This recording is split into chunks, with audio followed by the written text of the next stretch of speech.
कैसे हैं आप लोग? आज हम लोग देखने वाले हैं कि टेंसरफ्लो के अंदर अपने मैट्रिसेस के ऊपर हम कौन-कौन से बेसिक ऑपरेशन परफॉर्म कर सकते हैं। तो ऐसा करते हैं, सबसे पहले एक बना लेते हैं अपने पास एक मैट्रिक्स df डॉट कॉन्स्ट के साथ। उसको एक सिंपल सा कोई नाम दे देते हैं, सपोज t1 दे देते हैं और ये हमारे पास 2 by 2 का एक मैट्रिक्स बन गया। इसको देख लेते हैं एक दफ़ा कि इसकी शक्ल क्या नज़र आती है हमें देखने में। शिफ्ट एंटर और ये हमारे पास 2 by 2 शेप का हमारा एक मैट्रिक्स जो है कंप्लीट हो चुके हैं। एक ऐसा करते हैं, एक और भी यहाँ पे बना लेते हैं ताकि हम उनके ऑपरेशंस करा सकें। इसके अंदर वैल्यूज कर लेते हैं चेंज और इसका नाम रख लेते हैं t2 इक्वल। t2 को भी देख लेते हैं, तो ये हमारे पास दो मैट्रिक्स बन चुके हैं t1 और t2 के नाम से। अब सपोज हम इस मैट्रिक्स के अंदर जो हमारे पास t1 का मैट्रिक्स है, इसके अंदर कुछ भी एडिशन कराना चाहते हैं सपोज, तो हम उसका क्या तरीका होगा। सिंपल ये है कि हम अपने जो भी नंबर अपने एडिशन कराना है, अपने मैट्रिक्स का नाम लिखा t1, उसके बाद एडिशन का साइन डाला और सपोज हम इसके अंदर 10 ऐड कराना चाहते हैं, तो सिंपल इसके अंदर ये 10 ऐड होके हमारे सामने आ जाएगा।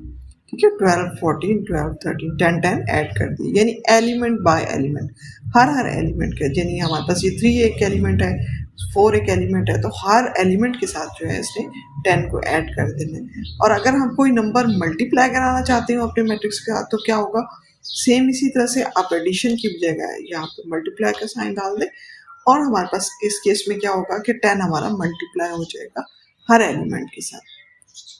ठीक है, और अगर इसी तरह से सेम आपने अगर डिवीजन भी करनी है, सब्ट्रैक्शन भी करनी है, तो वो भी एलिमेंट बाय एलिमेंट ही हो, सेम यही काम होगा। अब अगर हम चाहते हैं कि मल्टीप्लिकेशन कराएं अपने दो मैट्रिसेस की, तो उसमें क्या होगा।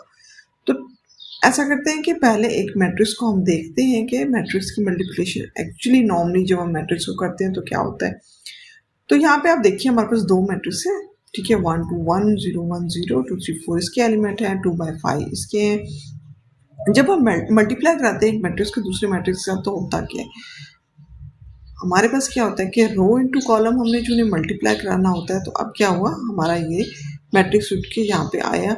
अब ये उसकी जो पहला कॉलम था ना, अब वो फर्स्ट रो बन गया।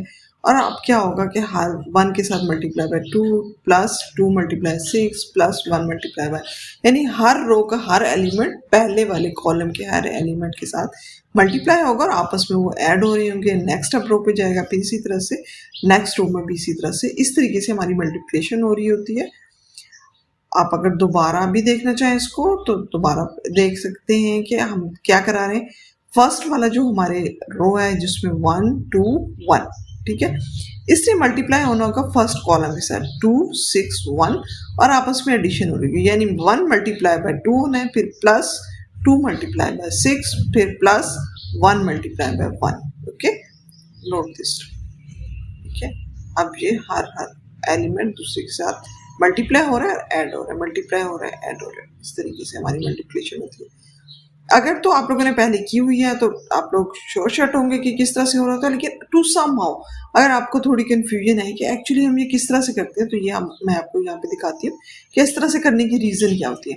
अब हमारे पास एक मैट्रिक्स है जिसके अंदर हमने कुछ डेज लिखे हैं, मंडे ट्यूसडे वेडनेसडे थर्सडे की सेल है हमारे पास, एप्पल है, चेरी है, ब्लूबेरी, यानी हम मंडे की सेल अगर हम सिर्फ देखना चाहते हैं तो हमारे एप्पल सपोज 13 सेल हुए हैं, चेरी हमारी 8 सेल हुए हैं और हमारे पास ब्लूबेरी जो है 6, ये हमारी सेल है। हमारे पास प्राइजेस हैं जनाब, हमारा एप्पल जो है $2 का है, चेरी सपोज $4 की है और ब्लूबेरी हमारी 5 की। अब ये हमारे पास एक रो फॉर्म में चीज़ मौजूद है कि ये प्राइजेस हैं। अब हमने मंडे की देखनी है ना, टोटल हमारे पास एप्पल चेरीज ब्लूबेरी टोटल हमारे पास क्या बन रहा होगा बिल। तो ये हमने इस पूरी रो के इस पूरे कॉलम के साथ ही मल्टीप्लाई कराना पड़ेगा ना। ठीक है जी, हमारे पास ये जो है प्राइसेस लिखिए 2 मल्टीप्लाई, यानी एप्पल की 2 के 2 है तो ये मल्टीप्लाई होगा 3 के साथ, 13 के साथ टोटल जो एप्पल हमारे सेल हुए हैं, प्लस आगे चेरी 4 है इसकी प्राइस, तो ये मल्टीप्लाई होगा चेरी 8 के साथ, फिर उसके बाद नेक्स्ट 5 हमारी प्राइस है और वो मल्टीप्लाई होगी ब्लूबेरी 6 के साथ। तो इस तरीके से हमारे पास टोटल जो है मंडे की कॉस्ट निकल के आएगी। ये रीज़न होती है हमारे मैट्रिक्स को हम जो रो इनटू कॉलम करते हैं उस, क्योंकि डाटा इस तरह से पड़ा हुआ होता है तो डेफिनेटली हमें उस रो को पहले कॉलम के साथ कोई और रो होगी, फिर दूसरे कॉलम के साथ, इस तरीके से कराते हैं। ये रियल लाइफ एग्जांपल के साथ आपको थोड़ी सी एटलीस्ट ये पता चल जाएगा कि हम ये एक्चुअली में ये करा क्यों रहे होते हैं, इसकी रीज़न क्या होती है। ठीक है, तो अब चलते हैं फिर हम अपने VS कोड पे और यहाँ पे इसको अप्लाई करके देखते हैं। हमने दो मैट्रिक्स बनाए थे T1 और T2। अगर हम यहाँ पे इसको मल्टीप्लाई कराना चाहते हैं तो क्या हमारे पास कुछ इस तरह के मेथड मौजूद हैं कि जिसके थ्रू हम मल्टीप्लाई करा सके? तो जी हमारे पास यहाँ पे एक मेथड मौजूद होता है TF डॉट मैटमल, यानी मैट मल्टीप्लिकेशन इसके नाम से। और अब इसके अंदर हम अगर जो भी पास करेंगे, हमारे केस में T1 कॉमा T2, तो जब इनको अगर हम पास करेंगे और जहाँ पे शिफ्ट एंटर किया तो ये इसने हमें मल्टीप्लाई करके दे दिया। ठीक है, 14 20 12 और ये हमारे पास हो गया मल्टीप्लिकेशन। एक और तरीका है, अगर आप वो करना चाहें तो वो भी है। उसके लिए उसमें हम क्या करते हैं कि हमारे पास ये T1 है, इसके बीच में एट द रेट जो हमारा साइन होता है, ये टेंसर फ्लो में ना मल्टीप्लिकेशन, मैट्रिक्स मल्टीप्लिकेशन के लिए भी यूज होता है।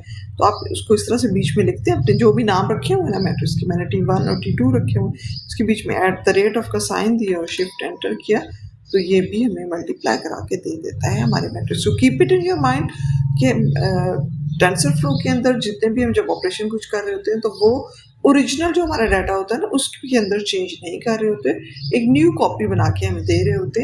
इसलिए हमारे पास अब यहाँ पे अगर हमने किया ना, तो जब उसने मल्टीप्लाई किया तो T1 को T2 के साथ तो जो आंसर है तो आपको यहाँ पे भी वही मिल रहा है। अगर उसके अंदर चेंज हो गई होती तो डेफिनेटली हमारे यहाँ पे ये चीज़ें नहीं मिल रही होती। अगर आप देखना चाहें आप T1 और T2 को, तो आप देखेंगे कि आपको वो कि अनचेंज ही मैट्रिक्स हमें मिलते हैं, उसके अंदर हमें कोई चेंज यहाँ पे नजर नहीं आएगी। ठीक है, आई होप सो कि आपको ये समझ आ गई होगी कि हम मैट्रिक्स के अंदर मल्टीप्लिकेशन करनी हो, मैट्रिक्स इन हो। यहाँ पे आपको नजर आ रहा है TF डॉट टेंसर ही है। यहाँ पे मैट्रिक्स का नाम इसलिए मैं यूज़ करी कि हम लोग यूज टू हैं उसको मैट्रिक्स बोलने के, और उसके ऊपर ऑलरेडी मल्टीप्लिकेशन एडिशन वगैरह आप करा चुके हैं, तो इसलिए उसको यहाँ पे इनफैक्ट ये टेंसर ही है। ओके, ऑल द बेस्ट, कल मिलते हैं।